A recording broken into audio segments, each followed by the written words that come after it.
Kwentuhan, kulitan, tawanan, sabay tayong naliligo sa ulanan, at sabay rin tayong nagkakantahan sa harap ng punuan. Nagkaroon ng pangarap at ito'y natupad sa isang iglap. Naganap ang ligawan at nagsumpa ang hinding-hindi mag-iiwanan. Dahil sa sumpaang natamasan, ang aking puso't kaluluwa sa'yo lamang ilalaan.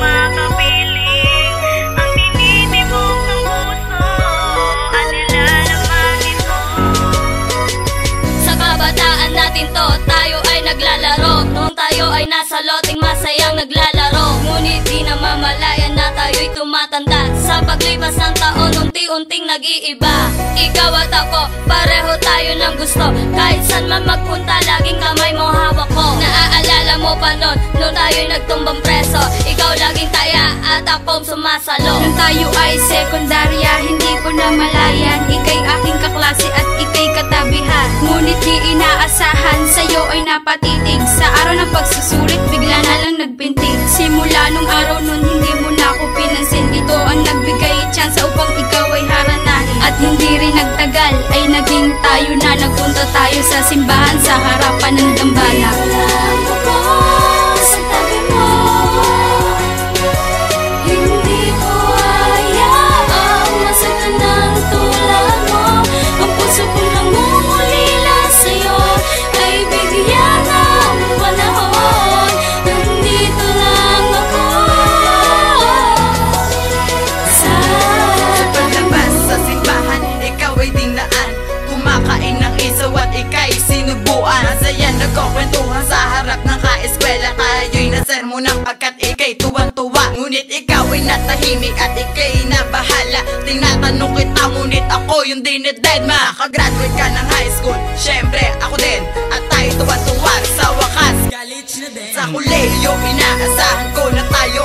At salamat sa lahat, ako ay di mo pinigo. Ikaw na nga ay nag-aaral na mabuti. Sa sobrang pag-aaral, ika'y pumuputi. Ika'y katatinig, tignan ikaw na nga ay pumipikit. Kaya pala pumuputi, ikaw ay may sakit. Imagine almost 9 years ko na tong dinasal. Kulang na lang ay simpleng kasal. Andito lang ako sa tabi mo. Hindi ko hayaang masaktan ng tulad mo. Ang puso kong nangungulila sa'yo ay bigyan ng panahon. Nandito lang ako sa tabi mo. Dumating na nga ang araw na kinakatakot ko. Namabalitaan ko ito, parang ang mundo ko'y gumuho. Nakakonfine ka daw sa hospital, dala ng iyong sakit. Stage 3 cancer yung lagay, bigla akong napapikit. Biglang tumulong ang aking luha sa maamo kong mukha. At sumagi sa isip ang alaalang kay saya. Dinalaw kita sa hospital at doon ko nga nakita na maluha iyong lagay. Ba't ganto ang tinamasa? Aalagaan kita kahit lumabo mga mata. Bumagal ang mga paa hanggang sa huli kong paghinga. Pag-ibig ko'y walang pahinga at di mapapagod, di padama. Ang pag-ibig ko sa'yo kung gaano kahalaga. Dahil nandito lang ako, hindi kita pababayaan. Sabihin natin nga harapin ang ating mga simpaan. Eto na ang katapos-tapusan namin sa iyo. Ang puso ko't isipan ko ilalaan lamang sa'yo. Andito lang ako